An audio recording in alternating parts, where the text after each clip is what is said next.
Amén, mi hermano, es cierto, muchas veces eso pone la gente de excusa, pero lo que no entienden es que el diezmo y las ofrendas no se le pueden exigir a nadie, porque como dice la palabra, que Dios ama al dador alegre. Si yo doy el diezmo, doy la ofrenda porque me la están pidiendo, porque me lo exigen, en lugar de ser de bendición, sirve de estorbo, hermano. Amén. Y el amigo tiene que entender de que en ninguna iglesia le van a exigir el diezmo, le van a exigir, bueno, sí hay algunos lugares que lo hacen. Por eso tenemos que tener discernimiento, la sabiduría necesaria, ¿no? Pero la iglesia de Cristo no puede exigir diezmo ni ofrenda. La iglesia de Cristo, la iglesia cristocéntrica, la que predica a Cristo, no puede exigir diezmo ni ofrenda. El diezmo y la ofrenda es voluntario. Tiene que nacer de aquí, de lo profundo, de lo íntimo, de lo sincero, de nuestro corazón. ¿Amén? Es voluntaria. Y ahí tiene que nacer esa ofrenda, ese diezmo, si lo deseamos hacer, para que sea de bendición.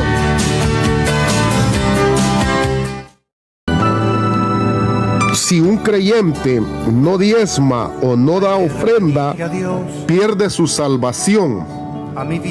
Decirle de que la salvación no la produce el diezmo ni la ofrenda. La salvación la produce Cristo. Amén. La produce Cristo. Mas posterior a lo que Cristo nos da, que es gratuitamente, no nos cobra, simplemente es apartarnos para Él. Amén. Hay algunas cosas que nosotros como creyentes tenemos que cumplir. Entre ellos podemos hablar de los 10 mandamientos. Y podríamos decir, pero Cristo los convirtió en 2. Exacto. Y Cristo habló de los 2 grandes mandamientos, donde los 10 se encierran en esos 2. Ama al Señor tu Dios con toda tu fuerza, con toda tu mente y con todo tu corazón. Ese es el primero. Y el segundo semejante, dijo Jesús: ama a tu prójimo como a ti mismo. Amén. Ahora bien, cuando nosotros somos parte de una congregación, podemos darnos cuenta que dentro de una congregación hay inversiones de sonido, de estructura, de pagos de servicios básicos como agua, luz, qué sé yo. Y se necesita una economía, o sea, se necesita un dinero. Y nosotros tenemos que ser parte de esto, como lo hacía la iglesia primitiva. La iglesia primitiva, dice la palabra, que el éxito de la iglesia primitiva era que compartían los bienes, lo que tenía. Si yo tenía dinero, venía, me acercaba a los líderes que eran los discípulos y decía: hermanos, aquí está esto, quiero compartirlo con la iglesia. Lo hacían de esa manera. Ahora bien, yo no le voy a decir de que usted tiene que diezmar o no diezmar, o ofrendar o no ofrendar, porque eso es algo, hermano, que tiene que nacer en nuestro corazón. Eso no es obligatorio, ¿verdad? No es obligatorio.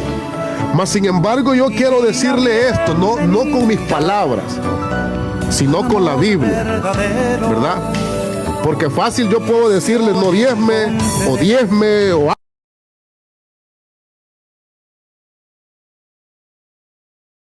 amén, mi hermano, amén. Mas sin embargo, Pablo le escribe la carta a los Corintios en Primera de Corintios capítulo 6,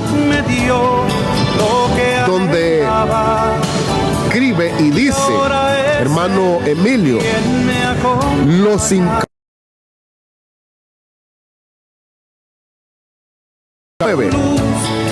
injustos, vamos a ponerlo acá. Dice, vamos a parar esto un momento. Dice así, hermano. El encabezado dice: los injustos no heredarán el reino. Y así está encabezado en la Biblia que yo tengo. ¿Ok? Y luego dice en el versículo 9, ¿no sabéis que los injustos no heredarán el reino de Dios? No erréis, ni los fornicarios, ni los idólatras, ni los adúlteros, ni los afeminados, ni los que se echan con varones, ni los ladrones, ni los ávaros, ni los borrachos, ni los maldicientes, ni los estafadores heredarán el reino de Dios. Y esto erráis algunos. O sea, en esto algunos se equivocan. Es lo que dice el apóstol Pablo. Mas ya habéis sido lavados, ya habéis sido santificados, ya habéis sido justificados en el nombre del Señor Jesús y por el Espíritu de nuestro Dios. O sea, Pablo está explicando que este tipo de personas que da el listado no heredarán el reino de los cielos. Amén. Y se lo voy a volver a repetir. Ni los fornicarios, ni los idólatras, ni los adúlteros, ni los afeminados, ni los que se echan con varones, ni los ladrones, ni los ávaros, ni los borrachos, ni los maldecientes, ni los estafadores heredarán el reino de los cielos. Luego Pablo dice, mas vosotros habéis sido lavados y habéis sido purificados por Cristo Jesús. O sea, ustedes practicaban esto, ustedes hacían esto, el listado mas ahora ya habéis sido limpiados y lavados a través de Cristo Jesús y por el Espíritu Santo. O sea, en pocas palabras, ya no lo van a volver a hacer, porque estos que practican esto no heredarán el reino de los cielos. Ahora bien, usted me podrá decir, pero ¿en qué se relaciona esto? Hoy nos vamos a ir al libro de Malaquías, ¿verdad? Malaquías capítulo 3, versículo 10. Y nos dice de esta manera. Vamos a regresar a Corintios, porque quiero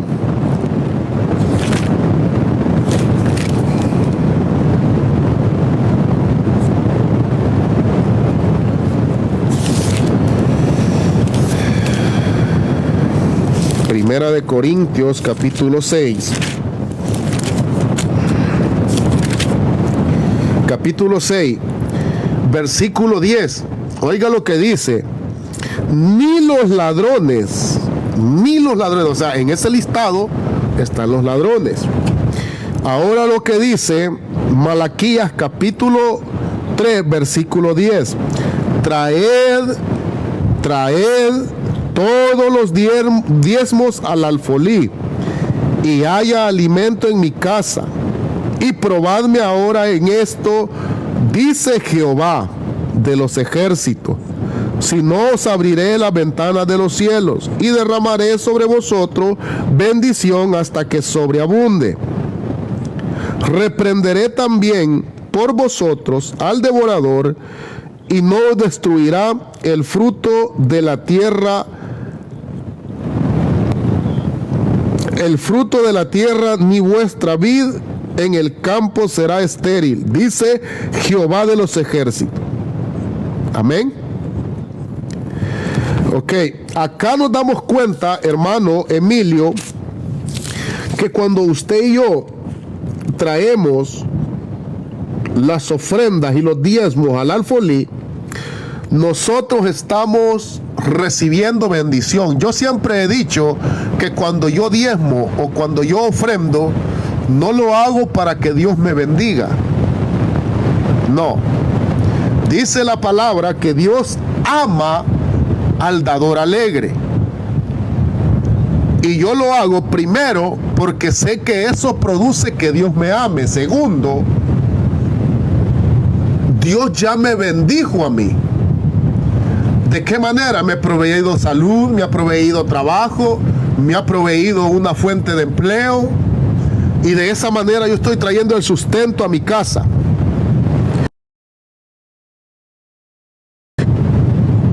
De esa manera nosotros estamos siendo bendecidos y respaldados con el Señor. Amén. Entonces, acá cuando leemos en Malaquías, quiero leerlo desde más atrás. Lo vamos a leer desde el versículo 6, lo que dice Malaquías. Amén.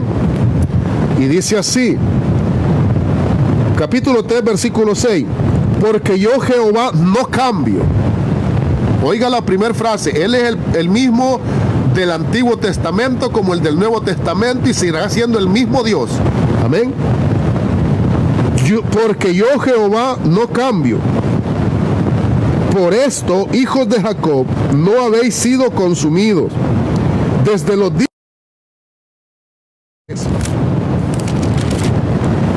os habéis apartado de mis leyes y no la guardasteis.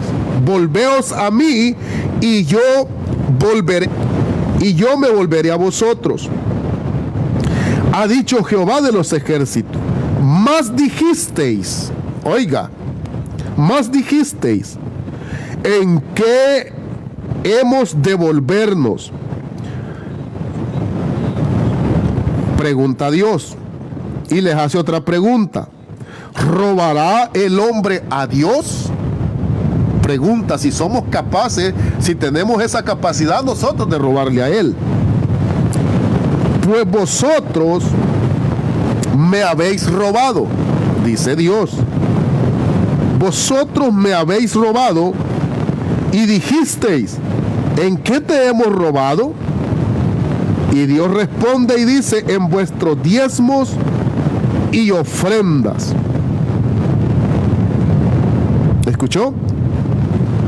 O sea, ladrones, les está diciendo ladrones. Y allá en Corintios encontramos la palabra que los ladrones no heredarán el reino de los cielos. Y acá está diciendo que el pueblo le había robado en diezmos y ofrendas. ¿Ok? Entonces allí usted saque su conclusión. Yo no se lo voy a decir porque no quiero entrar en esos detalles o en esas discordias. Amén. Pero lo que sí le puedo decir, la salvación la produce Cristo. Amén.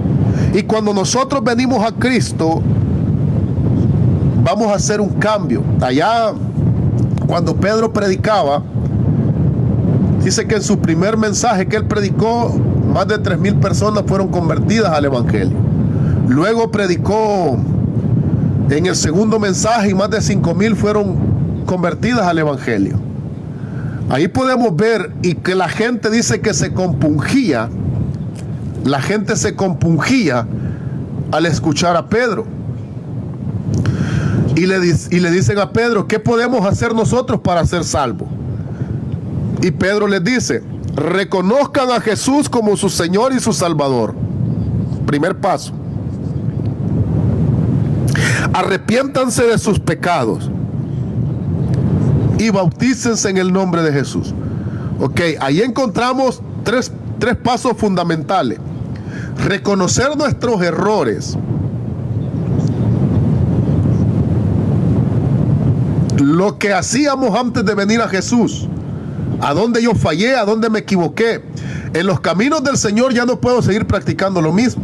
Hay un cambio que tiene que generarse.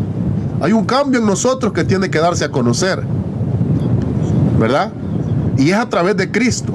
Primero, reconocer a Jesús como Señor y Salvador. ¿Sabe que Jesús mismo pagó impuestos al César? Jesús mismo pagó impuestos.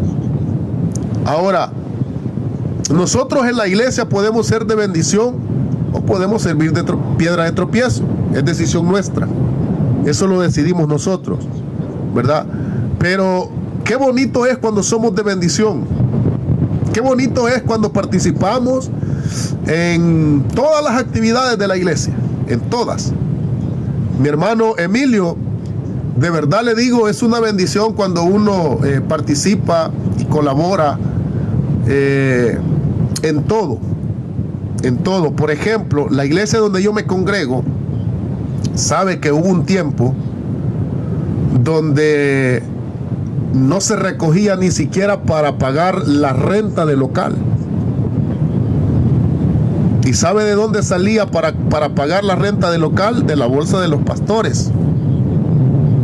Cuando podemos hacerlo en conjunto, en grupo, como iglesia, la carga caía solo sobre los pastores, ¿verdad? Pero nosotros podemos ser de bendición, mi hermano. Mire, no solo para cubrir los gastos de la iglesia. Nosotros como iglesia hemos bendecido a mucha gente, en la congregación como fuera de la congregación. Hemos bendecido gente en El Salvador, en Honduras, familias, ancianos, niños, proveyéndoles una pequeña provisión. Lo hemos hecho. Lo hemos hecho. Y de eso se trata la iglesia. O sea, la economía de la iglesia no es para que los pastores se den lujos, tampoco es para eso. La economía de la iglesia es para bendecir, dice la palabra, y estar pendiente